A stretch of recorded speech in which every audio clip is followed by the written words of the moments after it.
Hello guys, welcome to Gizmo China. Today I'm going to review the iPhone U2. Pretty decent phone for the price, and I wouldn't have many complaints. But first, let me talk about the highlights anyway. To be honest, one thing that I really appreciate about the iPhone though is its overall design. It's very typical full screen design. There's no extra notches and the bezels are extremely thin. Looking from the outside, you won't believe it as a budget phone.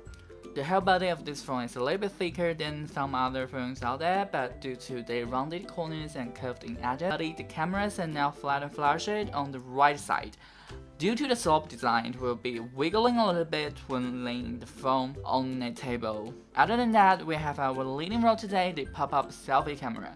Recent days, flagship manufacturers are no strangers to doing such design, but it is still rarely used on the budget phones, so this is kind of impressive. The pop-up device is a little bit slow though, taking quite a bit of time lifting and retracting.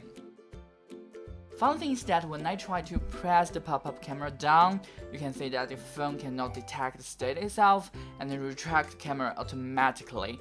This is not a very good news. Obviously, iPhone U2 doesn't come up with this pop-up idea for no reason. Basically, all you will find on the screen is the screen itself, with extremely thin bezels. It's a 6.3-inch LCD display with a 1080p resolution, and the screen-to-body ratio is up to 93.1%, which is one of the highest ratios you can ever find on the markets. The screen size, I think, is perfect. You can reach everywhere you want without adjusting your finger positions. Running the Android 9 OS in this phone is very simple. App icons look nice, there's an app tray storing all your apps, and the animation is quite smooth. Also, I noticed that the iPhone U2 doesn't support swipe navigation, only navigation buttons available. Since more and more Android phones are adding this kind of function, I sincerely hope that the iPhone could leave the options to users and update it as soon as possible. Speaking of the buttons, we can see that the volume buttons and the power button are on the right side, while in the left side there is quite clean other than the SIM card tray. We support dual SIM card and SD card extension. And on the bottom you have a USB-C charging port, and the speaker chamber is also housed down here. About the fingerprint sensor, it is located on the right side of the phone below the power button. The speed is okay. You can't say it is a perfect sensor, but it definitely won't affect your daily use, and there is no obvious delay. Now let's talk about the cameras. According to the officials, they seem to be very confident in the 5 cameras.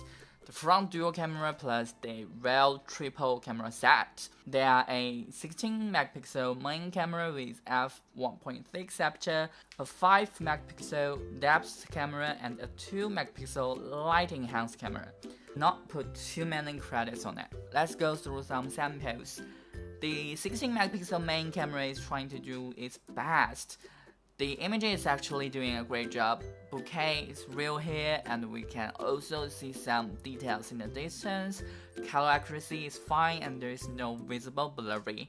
However, when you zoom in a little bit, unfortunately, some details are lost and images tend to be washed out.